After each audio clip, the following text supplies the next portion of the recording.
మన ముకుంద జ్యువెలర్స్ వారి నూతన బ్రాంచ్ ఈ నెల 20న జూబ్లీహిల్స్ లో ఘన ప్రారంభం. ఓపెనింగ్ సందర్భంగా అన్ని జ్యువెలరీపై ఉన్న VA మీద ఫ్లాట్ 10% తగ్గింపు, నో మేకింగ్ ఛార్జెస్. హెచ్ఎండిఏ పూర్వ డైరెక్టర్ శివబాలకృష్ణపై అవినీతి నిరోధక శాఖ మరో కేసు నమోదు చేసింది. 2 ఏళ్ల క్రితం ఆదాయానికి మించిన ఆస్తుల కేసులో ఆయన్ను అరెస్టు చేసిన ఏసీబీ తాజాగా అధికార దుర్వినియోగానికి సంబంధించిన మరో కేసు నమోదు చేసింది. తన ప్లాటు ప్రభావితమయ్యేలా లేఅవుట్ రూపొందించి అన్యాయం చేశారని గచ్చిబౌలి టెలికాం నగర్కు చెందిన మహిళ చేసిన ఫిర్యాదు ఆధారంగా ఆ కేసు నమోదైంది.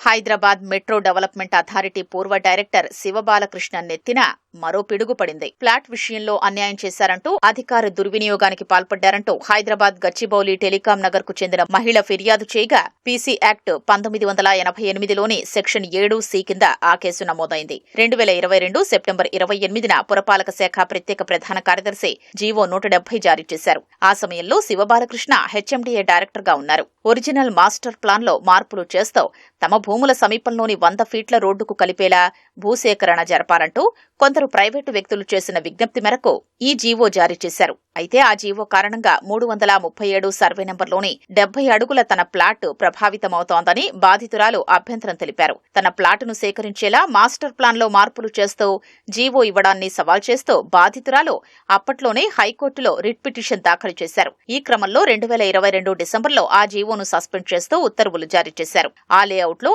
ఆమె ప్లాటును ఆనుకుని ప్రస్తుతం చాలా వరకు భవనాలు నిర్మితమయ్యాయి. తన ప్లాటులో భవనం నిర్మించుకునేందుకు అనుమతివ్వాలంటూ 2023 జనవరిలో బాధితురాలు హెచ్ఎండిఏకు దరఖాస్తు చేయగా ఇంకా పెండింగ్ లోనే ఉంది. ఆ జీవో జారీలోనే దురుద్దేశం ఉందంటూ బాధితురాలు ఏసీబీని ఆశ్రయించారు. శివబాలకృష్ణ అధికార దుర్వినియోగానికి పాల్పడ్డారని ఫిర్యాదులో పేర్కొన్నారు.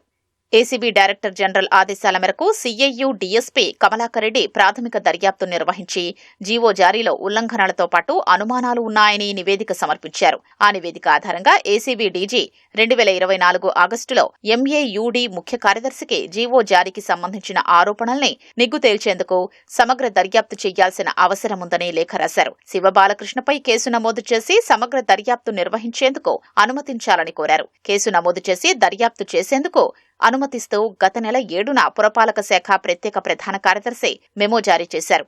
దీంతో శివబాలకృష్ణపై కేసు నమోదు చేసి దర్యాప్తు ప్రారంభించారు. ఆ కేసులో జీవో జారీకి సంబంధించిన నోట్ ఫైల్స్ కీలకం కావడంతో వాటి కోసం మున్సిపల్ శాఖకు లేఖ రాయాలని నిర్ణయించారు. ఈ వ్యవహారంలో ఇంకా ఎవరైనా ఉన్నతాధికారుల పాత్ర ఉందా అనే అంశం బయటపడే అవకాశం ఉంది. గతంలో హెచ్ఎండిఏ పరిధిలోని లేఅవుట్ల జారీలో శివబాలకృష్ణ పెద్ద ఎత్తున ఆర్జించారనే ఆరోపణలపైనే ఆదాయానికి మించిన ఆస్తుల కేసులో అరెస్టయ్యారు.